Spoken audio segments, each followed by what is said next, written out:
Ser podcast. Las 7 de hoy por hoy. Ser podcast. Hola, muy buenos días. Santos Cerdán estaba, según el juez, en la cúspide de la supuesta trama de mordidas. Él era el encargado de gestionar y orquestar las adjudicaciones. Tenía un papel preeminente en la organización del dinero. Hasta hace 19 días, Cerdán era también la pieza fundamental para organizar el PSOE. Era el número 3 en el organigrama, uno de los directores de su funcionamiento interno. Hoy está en la cárcel de Soto del Real. Fue el presidente del gobierno el que lo ratificó hace 7 meses en el puesto y lo hizo en el mismo lugar, en el Palacio de Congresos de Sevilla, en el que ayer defendió que lo primero, la presunta trama de corrupción, y lo segundo, el partido, ya no tienen nada que ver. Se ha apartado, en este caso Santos Cerdán, del Partido Socialista y ahora es el momento de la justicia. Y es la justicia quien tiene que dirimir exactamente cuáles son las responsabilidades y cuáles no, pero desde el punto de vista político, en fin, creo que hay una posición muy distinta a otras organizaciones políticas que no asumen ningún tipo de responsabilidad. Sánchez, que fue quien designó a los 2 secretarios de organización que ahora están imputados en la trama, considera que la asunción de responsabilidades políticas está resuelta y que ahora es el turno de la justicia. Isabel Fernández Pedrote, buenos días. Hola Ángeles, buenos días. Por lo pronto, el juez del Supremo acusa a Santos Cerdán de delitos de cohecho, tráfico de influencias y pertenencia a organización criminal. Es el primero de los investigados por el supuesto amaño de los contratos de obra pública para el que decreta prisión provisional. Después de escucharlo ayer negarlo todo, el juez cree que aunque no hay riesgo de fuga o de que vuelva a delinquir, sí lo hay de que destruya o altere pruebas importantes para la investigación. Argumenta que Cerdán sí conocía a los entresijos y que todavía no han indagado en su patrimonio ni han registrado su vivienda, aunque fue el propio juez el que rechazó hacerlo. De las grabaciones de Koldo García, en las que Cerdán dice que no se reconoce, el juez mantiene que no hay razones para pensar que estén manipuladas. Leopoldo Puente asegura en su auto que la relación de Cerdán con Ábalos y con Koldo era vertical, que él estaba por encima, y desliza que puede haber más beneficiarios por descubrir. Cree que en este punto de la investigación no se puede descartar que otras personas físicas o jurídicas cobrarán dinero corrupto de esas adjudicaciones, lo que supone incluir la posibilidad de que haya una organización política involucrada. Calcula que pudo llevarse un botín de 5 millones de euros en mordidas, basándose en el total de obras públicas adjudicadas a Acciona. Cerdán asegura que le persiguen por haber hecho posible que en España haya un gobierno progresista que es la víctima, dice, de una cacería política, y en el PSOE, donde ayer confiaban en que su declaración no podía empeorar las cosas, ahora reconocen que la imagen de su entrada en prisión es dura y vergonzosa, pero creen que no cambia nada, insisten en que ya no está en el partido porque ellos sí actúan contra la corrupción. Guillermo Lerma, buenos días. ¿Qué tal? Buenos días. Un PSOE en shock que se aferra al argumento que viene repitiendo desde el estallido del caso. Insiste el presidente Pedro Sánchez en que la reacción del PSOE ha sido rápida y contundente. En la Moncloa estaban preparados para asistir al paseillo de Cerdán hacia el Supremo, pero no hacia la prisión. Una imagen dolorosa y que genera vergüenza, según la Moncloa. En el gobierno comienzan a asumir que su exsecretario de organización era el vértice del triángulo de la trama, pero aún así insisten en que esto no cambia la hoja de ruta. No habrá ni crisis de gobierno ni adelanto electoral. Para nada, esto ya, como siempre hemos dicho, es un asunto de una persona que no tiene que ver con el Partido Socialista, que tomamos las decisiones correspondientes y lo que queremos es que colabore y que la justicia llegue hasta el final. En las filas socialistas ha generado indignación la estrategia de defensa de Cerdán, que no ha dudado en involucrar a algunos socios parlamentarios y, a pesar de las pruebas, también se ha presentado como una víctima de una persecución judicial, recurriendo al argumento que el gobierno usa en los casos que afectan al presidente a nivel personal. El Partido Popular dicen que la imagen de la entrada de Santos Cerdán en la cárcel es dantesca y ellos sí están convencidos de que la encarcelación lo cambia todo. No le dan los números para una moción de censura, así que vuelven a señalar a los socios. Dicen que son ellos quienes tienen que replantearse su apoyo. Todos los acuerdos para la gobernabilidad, empezando por la moción de censura, se fraguaron también desde una organización criminal. Por lo tanto, creo que es momento de conocer qué es lo que opinan todos aquellos que han respaldado este gobierno. Dijo ayer Cuca Gamarra que es el sanchismo el que está entrando en prisión y descargaba toda la presión en los socios de investidura, que no recogen el guante, pero sí asumen que el escenario ha cambiado. Lara Hernández, Sumar. Bueno, pues esto lógicamente nos obliga, claro, evidentemente a una reflexión, y con respecto a la decisión que se ha tomado, pues no podemos más que decir que caiga quien tenga que caer.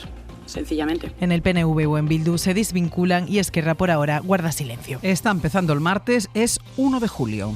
Hoy por hoy noticias. Ser Podcast. La entrada en prisión de Santos Cerdán eclipsó ayer el resto de actos políticos de la mañana, dejó en un segundo plano la cumbre de la ONU en Sevilla y sirvió al PP para pasar relativamente por alto el anuncio de su secretaria general. Cuca Gamarra dijo al final de la rueda de prensa en la que salió a valorar el encarcelamiento que no seguirá en el cargo, que renuncia a ser la número 2 del partido. Ahora toca otra etapa distinta y en este sentido yo lo que le he planteado al presidente es la necesidad de un relevo. Gamarra asegura que se lo ha pedido ella misma a Feijóo. Aunque en el PP muchos daban por hecho su relevo en el Congreso que se celebra este fin de semana. Para entonces el líder popular anunciará una reestructuración de su equipo. Según fuentes del partido, se viene un cambio de ciclo que estará más en el discurso duro y que podría pasar por poner al portavoz en el Congreso, Miguel Tellado, en el lugar de Gamarra. Y hoy, primero de los 3 días de huelga convocados por todas las asociaciones de jueces y fiscales, salvo las 2 progresistas, protestan contra la reforma de Bolaños por el acceso a las 2 carreras. Creen que es un ataque a la independencia judicial y al Estado de Derecho. Una movilización que el Consejo General del Poder Judicial ya decidió la semana pasada por unanimidad que es ilegal.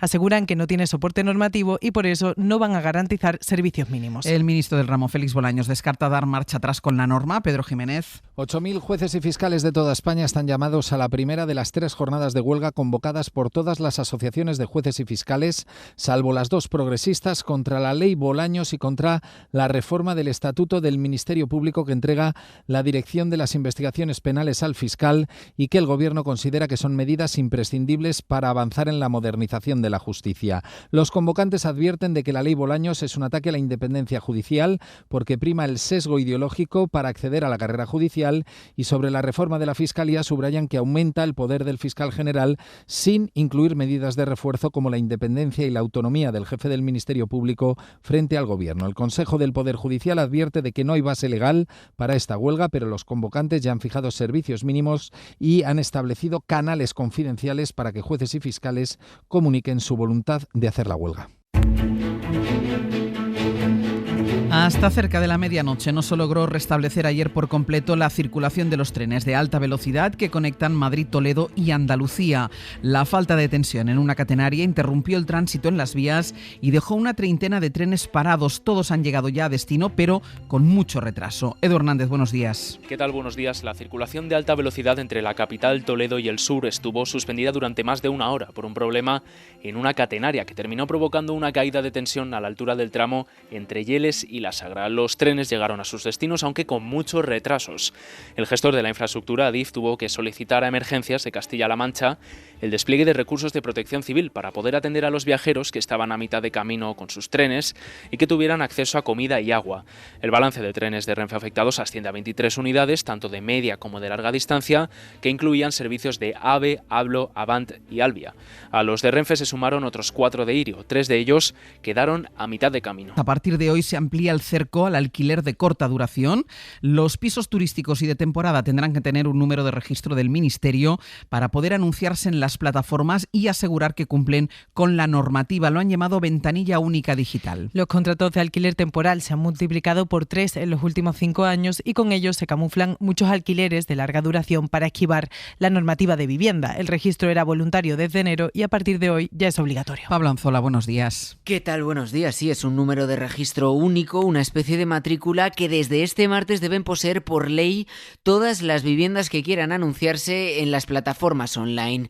Para conseguirlo, tanto los alquileres de temporada como los vacacionales o de habitaciones deben demostrar que cumplen con la normativa. Es una iniciativa que pretende luchar contra el auge de los contratos fraudulentos de corta duración. Por tanto, necesitamos que sigan existiendo alojamientos temporales, pero no para esquivar las prescripciones legales. Es la ministra de Vivienda, Isabel Rodríguez, que explicaba que con esta herramienta que han llamado ventanilla única digital se pretende, entre otras cosas, evitar que los contratos de larga duración se camuflen en temporales para esquivar controles más estrictos. Aunque es hoy cuando entra en vigor esta obligatoriedad, desde enero más de 215.000 alojamientos han solicitado su número de registro. 3 de cada 4 peticiones corresponden a pisos turísticos. Según los datos datos del INE. 2025 está siendo un año de más gastos y menos ahorro para las familias españolas. Durante el primer trimestre han crecido sus ingresos, pero por encima han crecido los gastos, así que ha caído la tasa de ahorro. Jordi Fábrega. Menos ahorro, más gasto y más crédito. Así es como se resumen las finanzas de las familias españolas en el primer trimestre de este año. Entre enero y marzo los hogares han ingresado un 5,1% más. Esto es lo que ha crecido su renta, un 5%, pero sus gastos han crecido por encima de este nivel. Han crecido un 7,1%, tanto por la subida de precios como porque han aumentado el consumo, de manera que no han podido ahorrar lo mismo que hace un año. Según los datos del INE, si eliminamos el efecto de la Semana Santa, las familias españolas han ahorrado un 12,8% de todo lo que han ingresado.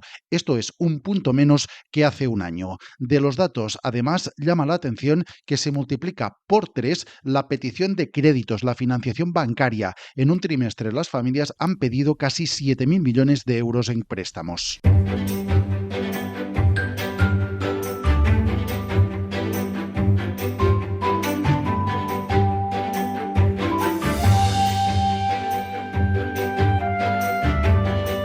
Hasta Andalucía en Radio Sevilla. Elena Carazo, buenos días. Buenos días, Ángel. Y hasta Baleares en Radio Mallorca. Juan Antonio Bauzá, buen día. ¿Qué tal? Buen día. Mira, voy a empezar en Andalucía porque Elena, Radio Sevilla cumple hoy es el día, ¿no? Exacto, Sí. 1 de julio. 100 años de Radio Sevilla. Ahí es cuando empezó todo, Ángel. Fíjate qué día tan bonito y lo vamos a celebrar por todo lo alto con una programación especial, con un Hoy por Hoy Sevilla especial. Salomón Achuel y yo vamos a coger el micrófono y nos vamos a ir a recorrer puntos emblemáticos de la ciudad, por ejemplo, pues la calle Alvareda, donde empezó todo, donde empezaron las emisiones de Radio Sevilla, hace ya 100 años, hoy se cumplen. Vamos a acercarnos a la calle Radio Sevilla, nos vamos a acercar a las setas de la Encarnación, donde, oye, pues ha amanecido tuneada, porque nos han regalado un I Love Radio Sevilla 100, ese punto tan emblemático donde van los turistas a hacerse la foto debajo de las setas. Bueno, pues allí nos han hecho ese regalo y hoy pues es un día especial donde nos haremos una foto y donde nos van a contar algunas curiosidades y vamos a hablar con mucha gente que son historia de esta emisora.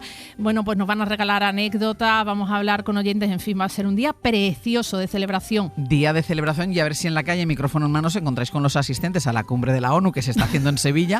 Vosotros vais a pasar mucho calor hoy, como lo pasasteis ayer y antes de ayer, pero ellos también lo están pasando. Bueno, imagínate calor, mucho calor, vamos a llevar abanico seguro, Salo y yo, y bueno, imagínate la que tienen que liar, Ángel, para preparar una cena para más de 100 invitados, 35 jefes de Estado. La foto esta que ya ha dado la vuelta al mundo, esa cena en el Real Alcázar con el rey.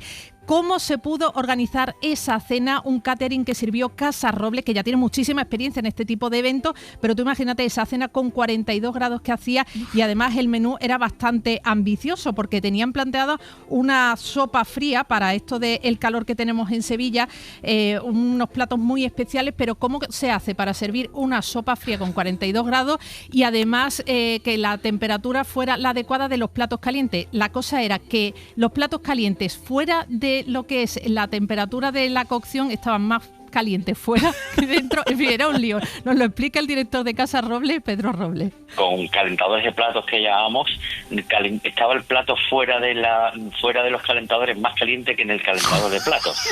O sea, una cosa terrible. Nunca habíamos visto algo así. Lo teníamos todo metido en congelador, no para congelarlo, por supuesto, para que al menos saliera el plato con 2 grados de temperatura.